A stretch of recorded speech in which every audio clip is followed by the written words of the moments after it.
তো বন্ধুরা নমস্কার, আমি ডাক্তার জয়ন্ত মাইন, প্লাস্টিক এবং কসমেটিক সার্জন। আমরা আজকে এই ভাইয়ের সঙ্গে আলোচনা করছি। ইনি অ্যাকচুয়ালি বাংলাদেশ থেকে এসছেন।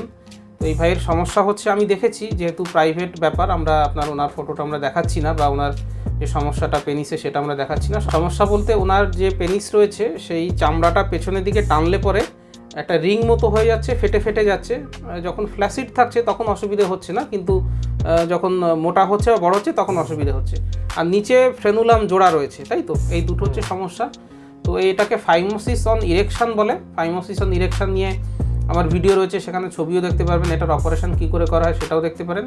প্লাস ফ্রেনুলাম টাইট রয়েছে, সেই জিনিসটা কী জিনিস সেটা নিয়ে আমার ভিডিও রয়েছে, সার্জারি রয়েছে। ভিডিওগুলো বা ছবিগুলো দেখে নিয়েছেন বা আপনি নিশ্চয়ই দেখেছেন। তো এইটা হচ্ছে না সমস্যা ওনার, তাহলে দুটো সমস্যা, একটা হচ্ছে ফাইমোসিস অন ইরেকশন আর একটা হচ্ছে টাইট ফ্রেনুলাম। তো ভাই যেহেতু বাংলাদেশ থেকে এসছেন, ফোনে আমরা কথা বলেছি, উনি ফিজিক্যালি একবার দেখাতে এসছেন আমাকে, আমি দেখেও নিয়েছি। এবার ওনার মনে স্বাভাবিকভাবে কিছু কোশ্চেন্স রয়েছে, সেই কোশ্চেন্সগুলো নিয়ে আজকে উনি প্রশ্নগুলো করবেন, আমি উত্তর দিয়ে দেবো। এবং কী হবে, আপনারা যারা দেখছেন তারাও তাদের মনের মতো কোশ্চেনও হয়তো এর মধ্যে থাকবে, বা আমার উত্তর দিতে সুবিধা হবে। তো ভাই আপনার প্রশ্নটা বলুন, আপনি কি জানতে চাইছেন বা কী ব্যাপার? যাচ্ছে যে স্যার, সার্কামসিশনের পরে কি ইজাকুলেশন বা ইরেকশনে কোনো সমস্যা হয় কিনা? বাহ, এটা একটা খুব ইম্পর্টেন্ট কোশ্চেন, যে সার্কামসিশনের পরে ইরেকশনের সমস্যা হবে কিনা বা ইজাকুলেশনের সমস্যা হবে কিনা।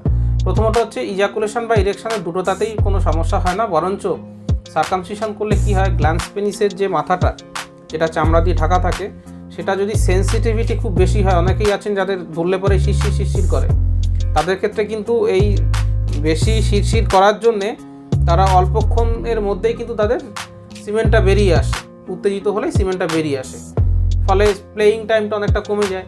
তো যারা এই ক্ষেত্রে সার্কামসিশন করবেন তাদের কিন্তু উপকার হবে। এবং আর্লি ইজাকুলেশন যেটা রয়েছে, সেই আর্লি ইজাকুলেশনটাই কিন্তু সার্কামসিশন প্রিভেন্ট করে। এটাতে সমস্যা তো হবেই না, বরঞ্চ যারা সার্কামসিশন করছেন তাদের সেক্সুয়াল লাইফটা বা পার্সোনাল লাইফটা আরও ভালো হয়। স্যার হচ্ছে সেন্সিটিভিটির ব্যাপারটা আপনি বললেন, হ্যাঁ, সেন্সিটিভিটির ব্যাপারটা কি কমে যায় কিনা, এটা একটা খুব দেখুন, 1 গ্লাস দুধ রয়েছে, সেখান থেকে আপনি হাফ খেলেন, আরও বেশি হাফ খেলেন, আস্তে আস্তে কমে যায়। বা আরও একটা উদাহরণ দিয়ে বলি, যখন আমরা ছোট থাকি, তখন ছোট বাচ্চারা যখন থাকে, দেখবেন তাদের আমরা ঝাল দেওয়া খাবার দিই না, তাদের ঝাল বেশি লাগে। তেমনি কি হচ্ছে, গ্ল্যান্স পেনিস যখন যাদের স্কিন দিয়ে ঢাকা থাকে, যারা খুব বেশি টানতে পারে না, সেন্সিটিভ বেশি থাকে, এটাকে আমরা সেন্সিটিভ না বলে হাইপার সেন্সিটিভিটি বলবো। 3টে স্তর, একটা হচ্ছে ওভার সেন্সিটিভিটি বা হাইপার সেন্সিটিভিটি, একটা নর্মাল সেন্সিটিভিটি, আর একটা নর্মালের থেকে কম। এক্ষেত্রে দেখা গেছে যাদের হাইপার সেন্সিটিভিটি রয়েছে, আমরা যদি সার্কামসিশন করে দিই, এই হাইপার সেন্সিটিভিটির ব্যাপারটা কিন্তু চলে যায়, কিন্তু সেন্সিটিভিটি পুরোপুরি চলে যাবে না। হয়তো নর্মাল যতটা সেন্সিটিভ হওয়ার কথা তার থেকে একটু কম হবে, কিন্তু সেন্স কখনো চলে যাবে না। চামড়ার সেন্স তো যাবে না, কারণ কোনো নার্ভ তো কাটা হয় না, কিন্তু হাইপার সেন্সিটিভিটিটা ডেফিনেটলি চলে যাবে।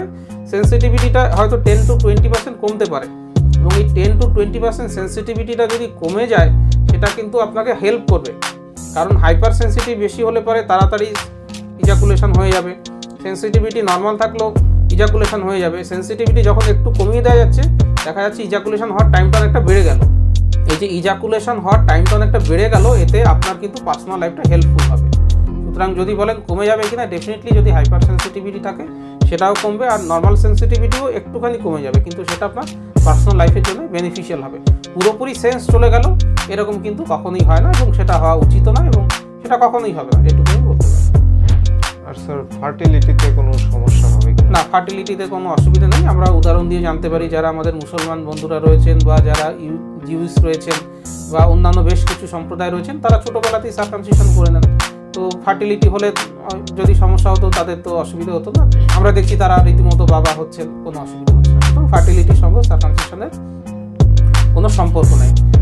বরঞ্চ আমি বলবো যে যাদের টাইট হচ্ছে প্রিপিউস রয়েছে, বা যাদের পিনহোল মেটাস রয়েছে, যাদের বারবার ওই জায়গাটা ইনফেকশন হচ্ছে, পরিষ্কার করতে পারছে না, তাদের বরঞ্চ ইজাকুলেশনের সময় ভেতরে ব্যাকটেরিয়া জমে গিয়ে জিনিসটা, যে সিমেন্ট যেটা বেরোচ্ছে সেটার কোয়ালিটিটা খারাপ হতে পারে।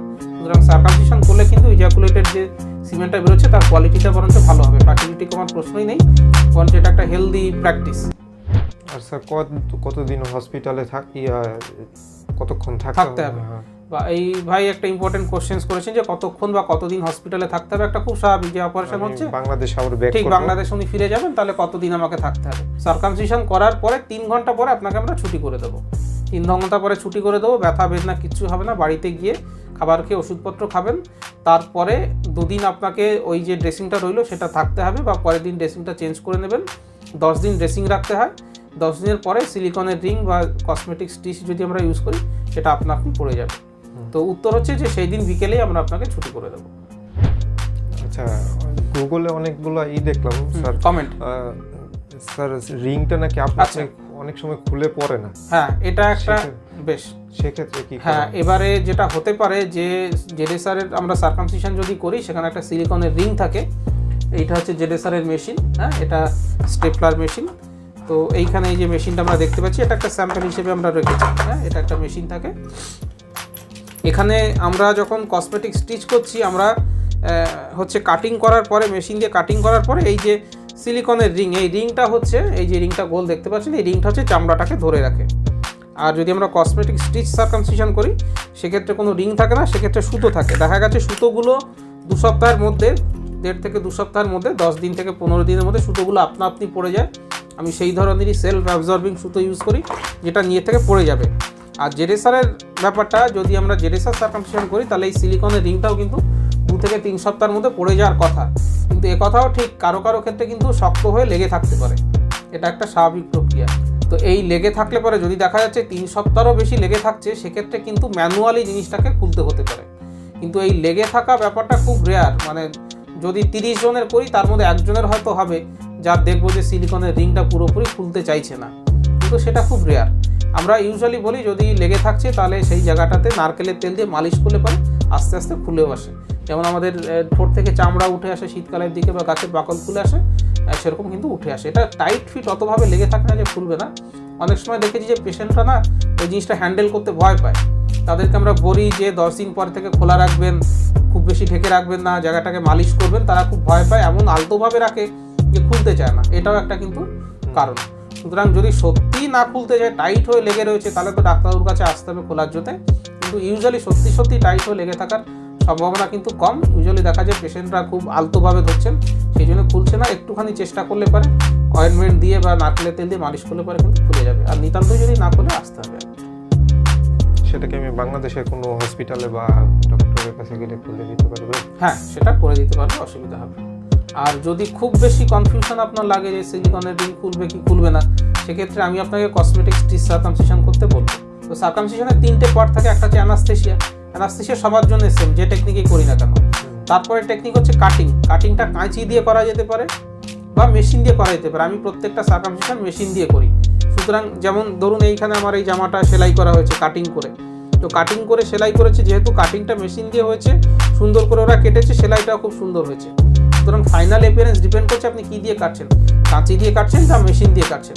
মেশিন দিয়ে কাটার ফলে ফাইনাল অ্যাপিয়ারেন্স যেটা হবে সেটা কিন্তু সেম হবে। থার্ড পার্টটা হচ্ছে যে আমরাটাকে জোড়া, তাহলে অ্যানাস্থেসিয়া, কাটিং আর হচ্ছে জোড়া। জোড়াটা সিলিকনের রিং দিয়ে করা যেতে পারে বা আপনার অ্যাবজর্বিং সুতো দিয়ে করা যেতে পারে, সেলফ অ্যাবজর্বিং সুতো, যেটা নিজের থেকে গলে যাবে 2 সপ্তাহের মধ্যে। অ্যাজ ইকুয়াল আপনার এইটার মতোই কিন্তু সেটা রেজাল্ট হবে। তো আপনার যদি বা আপনার মতো যারা পেশেন্ট আসেন যাদের একটু কনফিউশন আছে, বা হয়তো বিদেশ থেকে এসছেন, বা ভয় পাচ্ছেন যে জেডএসআরের রিং যদি না খোলে তখন কোথায় যাবো, আমি তো ডাক্তারবাবুকে পাবো না, তো যদি আপনার ভয় থাকে বা আশঙ্কা থাকে যে রিংটা পড়বে কি পড়বে না, আমি বাংলাদেশে চলে যাব, সেখানে ঠিকঠাক মতো আমার পরিষেবা হবে কি হবে না, যদি ইনকেস না খোলে, তাহলে আমি বলবো যে আপনি কসমেটিক স্টিচ সার্কামসিশন করুন, যেখানে অ্যানাস্থেসিয়া সেম থাকবে, কাটিং প্রক্রিয়া মেশিন দিয়ে করা হবে, কিন্তু আমরা সিলিকন রিংয়ের বদলে এমন সুতো, উন্নত মানের সুতো আমি ইউজ করি, যেটা কসমেটিক, দেখবেন আমার ভিডিও রয়েছে ইউটিউবে কসমেটিক স্টিচ সার্কামসিশনে, বা যারা রিভিশন সার্কামসিশনে আসেন তাদের ওই টেকনিকই কোথায়, তাদের তো জেডএসআর দিয়ে করা যায় না।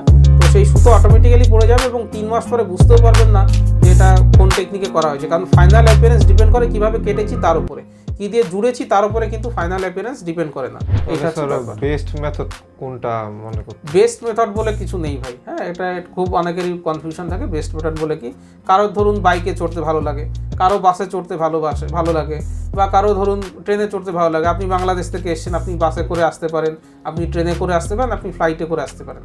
তো এগুলো ডিপেন্ড করে পার্সন টু পার্সন। এবার আপনাকে আমি সমস্ত জিনিস খুলে বললাম।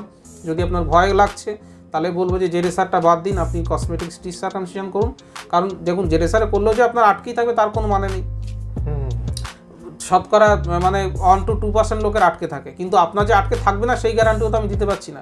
সুতরাং এটা আপনার উপরে ডিপেন্ড করবে। যদি আমার ব্যক্তিগত পরামর্শ, যদি খুব ভয় করছে যে যদি সিলিকন রিং আটকে যায় তখন কি করব, তাহলে আপনি কসমেটিক স্টিচ সার্কামসিশন করুন, সেটা আপনার জন্য পারফেক্ট হবে। তো আমরা ভাইয়ের সঙ্গে অনেকগুলো জিনিস নিয়ে আলোচনা করলাম, দীর্ঘায়িত আলোচনা হলো। যারা আলোচনাগুলো শুনলেন তারা যদি ভিডিওগ্রাফির মাধ্যমে দেখতে চান বা বুঝতে চান, তাহলে আমার ZSR circumcision, cosmetic stitch circumcision, frenuloplasty, paraphimosis, phimosis, pinhole meatus, tight frenulum, এগুলো নিয়ে অনেক ভিডিও রয়েছে, সার্জারির ভিডিও রয়েছে, রেজাল্টের ভিডিও রয়েছে, পেশেন্টদের ইন্টারভিউর ভিডিও রয়েছে, সেগুলো দেখবেন, ইনফরমেশান পেয়ে যাবেন। আর আমার সঙ্গে যোগাযোগ করতে হলে নিচে আমার হোয়াটসঅ্যাপ নম্বর রয়েছে, সেখানে হোয়াটসঅ্যাপ করুন বা আপনার সমস্যার ছবি পাঠিয়ে দেবেন। আমি দেখে কী সমস্যা, কী করতে হবে, কী করলে ভালো হবে, কত খরচ পড়বে, সমস্ত ডিটেলস বলে দেবো। ভিডিওটা ভালো লাগলে লাইক করবেন, শেয়ার করবেন, চ্যানেলটাকে সাবস্ক্রাইব করবেন। ভিডিওটা দেখার জন্য ধন্যবাদ, নমস্কার। ধন্যবাদ ভাই আপনাকে।